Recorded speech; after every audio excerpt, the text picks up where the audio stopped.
छोटे से शहर में बिंदिया नाम की एक औरत रहती थी। वह शादीशुदा थी, लेकिन उसकी कोई औलाद नहीं थी।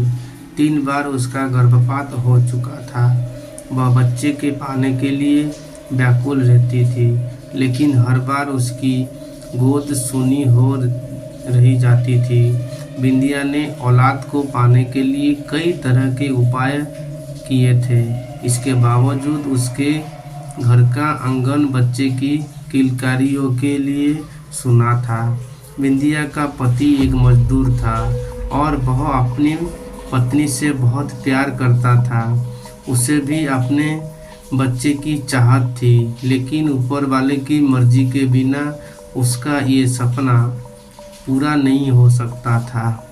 बिंदिया चौथी बार फिर से गर्भवती होती है। इस बार दोनों बड़ी उम्मीद से गर्भ के बच्चे का ख्याल रखते हैं। बिंदिया का पति उसके खाने पीने की बहुत सी चीज़ें लाकर रख देता है और कहता है कि इस बार तुम्हें अपने बच्चे को पूरा पोषण देना होगा, जिसके लिए तुम्हें मजबूती से खाना पीना होगा और अपना ध्यान भी रखना पड़ेगा। बिंदिया अपने पति की बात सुनकर सर हिलाती है। दरअसल वह अंदर से टूट चुकी है बच्चों को पाने की। उसने अपने सारी उम्मीदें खो दी है, लेकिन अपने पति के आत्मविश्वास को देखकर वह अपनी हिम्मत बढ़ाती है और तय करती है कि इस बार वह माँ बनकर ही रहेगी। आधी रात होते ही बिंदिया के पेट में दर्द शुरू हो जाता है। अचानक बिंदिया के पति की नींद खुलती है और वह बिंदिया को अपनी गोद में लेटाकर हौसला देता है, लेकिन जब दर्द बर्दाश्त के बाहर होने लगता है तो वह अपनी पत्नी को अपनी पीठ में लाद कर अस्पताल में के लिए रवाना होता है। रास्ते में बिंदिया बेहोश हो जाती है। बिंदिया का पति उसे वही ज़मीन पर लिटा लेती है और ज़ोर ज़ोर से मदद के लिए चिल्लाने लगता है। तभी पास में स्थित शमशान से एक चंडाल निकल कर आता है। उसके हाथ में एक पानी का ग्लास होता है। वह आते ही बिंदिया के चेहरे में पानी छिड़कता है। बिंदिया धीरे धीरे अपनी आंखें खोलती है। तब बिंदिया की प्रसव पीड़ा बढ़ने लगती है। बिंदिया का पति उसे जोर से पकड़ लेता है और उसका हौसला बढ़ाने लगता है। शमशान का चंडाल अपने कपड़ों से राख निकालकर बिंदिया का पेट में लगाता है, जिससे बिंदिया की तकलीफें शांत हो जाता है और कुछ ही पल में एक बच्चा पैदा होता है। लेकिन काफ़ी देर तक जब बच्चे में कोई प्रतिक्रिया नहीं होती है तो बिंदिया रोने लगती है, क्योंकि ये बिंदिया का चौथा बच्चा था जो पैदा होते ही उसे छोड़ गया। बिंदिया का पति बच्चे की मौत से दुखी हो जाता है, लेकिन वह अपनी पत्नी के सामने अपना दुख व्यक्त नहीं करता। तभी उसकी नज़र चंडाल पर पड़ती है। चंडाल हाथ जोड़कर आंख बंद किए हुए कोई मंत्र पढ़ रहा होता है। अचानक बिंदिया के बच्चे की आंख खुल जाती है और वो किलकारी मारकर रोने लगता है। बच्चे की किलकारी सुनने ही बिंदिया और उसके पति अपने बच्चे को गले लगाकर चूमने लगते हैं। कई सालों बाद उन्हें संतान का सुख प्राप्त हुआ था। दोनों शमशान के चंडाल को धन्यवाद देते हैं और उसके चरणों में गिरकर उसका अभिवादन करते हैं। चंडाल बिना कुछ बोले शमशान के वापस लौट जाता है। बिंदिया का पति अपनी पत्नी और बच्चे के साथ में लेकर घर वापस आ जाता है। दोनों अपने बच्चे के साथ बहुत खुश होते हैं। एक रात बिंदिया की नज़रें खुलती है तो वो देखती है कि उसका बच्चा कमरे में पैदल चल रहा है, लेकिन वह तो सिर्फ 2 महीना का है। बिंदिया सोच में पड़ जाती है कि इतना छोटा बच्चा कैसे चल सकता है। वह अपने पति को जगाती है, लेकिन गहरी नींद में होने की वजह से नहीं उठता। बिंदिया डरते हुए अपने बच्चों को गोद में उठाकर बिस्तर पर लेटा लेती है, लेकिन उसके मन में डर की दस्तक हो चुकी थी। सुबह होते ही वह अपने पति के रात की बात बताती है। बिंदिया के पति को उसकी बात पर भरोसा नहीं होता। उसे लगता है बिंदिया ने कोई सपना देखा होगा और उसी को सच मान बैठी है। वह बिंदिया को समझाता है और अपने काम में चला जाता है। अपने पति के जाते ही बिंदिया अपने बच्चे को पालने में लेटाकर घर के काम करने लगती है।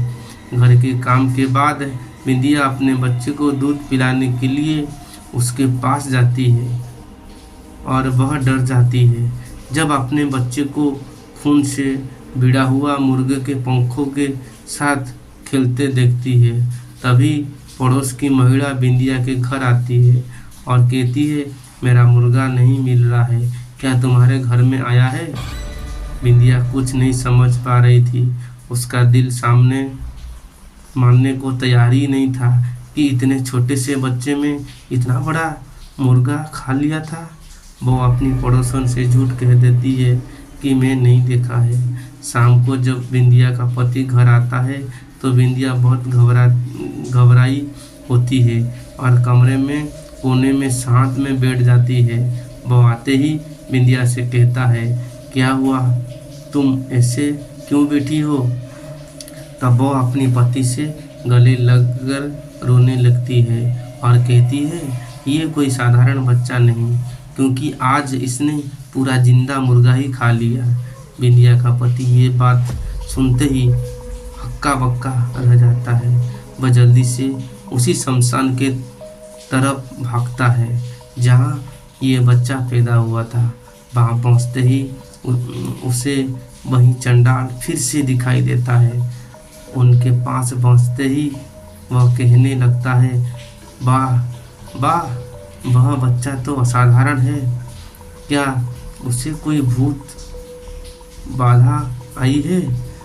लेकिन चंडाल को सब कुछ पहले से ही पता था। वह कहता है, तुम्हारा बच्चा तो पैदा होते ही मर गया था, लेकिन तुम लोगों की दुख को देखते हुए मैंने एक प्रेतात्मा को तुम्हारे मृत बच्चे की शरीर में प्रवेश करवा दिया था, जिसकी वजह से वह जिंदा है। लेकिन वह एक अमावस्या तक ही प्रेतात्मा उस बच्चे के शरीर में रह सकती है और उसके बाद तुम्हारे बच्चे की सांस बंद हो जाएगी। चंडाल की बात सुनकर वह उनसे इस समस्या के समाधान पूछता है। चंडाल बताता है कि ये तो तुम्हारे कष्टों की शुरुआत है।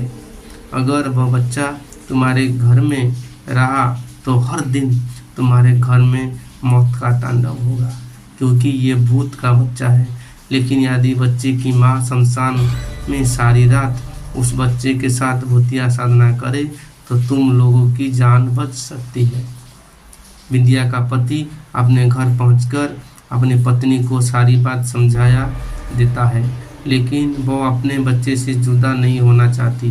वह कहती है, जब तक मेरा बच्चा मेरे साथ है मैं उसे जानबूझकर अपने से अलग नहीं कर सकती, भले ये मेरी जान ही क्या ना ले ले।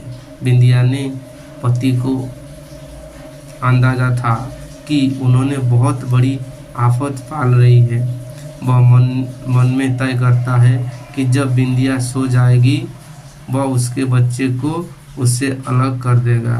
बिंदिया का पति रात होने का इंतजार करने लगता है। जैसे ही बिंदिया सो जाती है वह बच्चे को लेकर शमशान पहुंच जाता है और चंडाल के पास जाकर कहता है, बाबा ये आफत आप ही संभालो, बस हमें बचा लो। चंडाल बच्चे को देखते ही उसे डांटते हुए कहता है, तुमने अपने साथ साथ मेरी मौत का भी इंतजाम कर लिया, जो इसे इसकी माँ के बिना ले आए। चंडाल के इतना बोलते ही बच्चे की आंख लाल हो जाती है और वो जमीन पर खड़ा हो जाता है। चंडाल बच्चे की सम्मोहन में वशीभूत हो जाता है और वही शमशान में बने हुए एक गड्ढे में गिरकर बेहोश हो जाता है। बिंदिया का पति चंडाल की दुर्दशा देखकर डर जाता है और वहाँ से भागने लगता है, लेकिन एक अदृश्य ताकत उसे पैरों से पकड़कर कई बार जमीन पर पटकती है। जिससे वह लहूलुहान हो जाता है और बच्चा उसे उसी गड्ढे में डाल देता है जिसमें चंडाल पहले से पड़ा हुआ है। दोनों के गड्ढे में जाते ही शमशान में जोरदार हवाएं चलने लगती है और मिट्टी उड़कर उसी गड्ढे में जाने लगती है और देखते ही देखते दोनों जिंदा ही दफन हो जाते हैं। यहाँ दूसरी तरफ जैसे ही बिंदिया की नींद खुलती है, उसका बच्चा उसके बगल में लेटे हुए मुस्कुरा रहा होता है, लेकिन बिंदिया के पति का कुछ पता नहीं चलता हुआ है। वह रात भर अपने पति का इंतज़ार करती रहती है और इसी के साथ कहानी का पहला भाग समाप्त हो जाता है।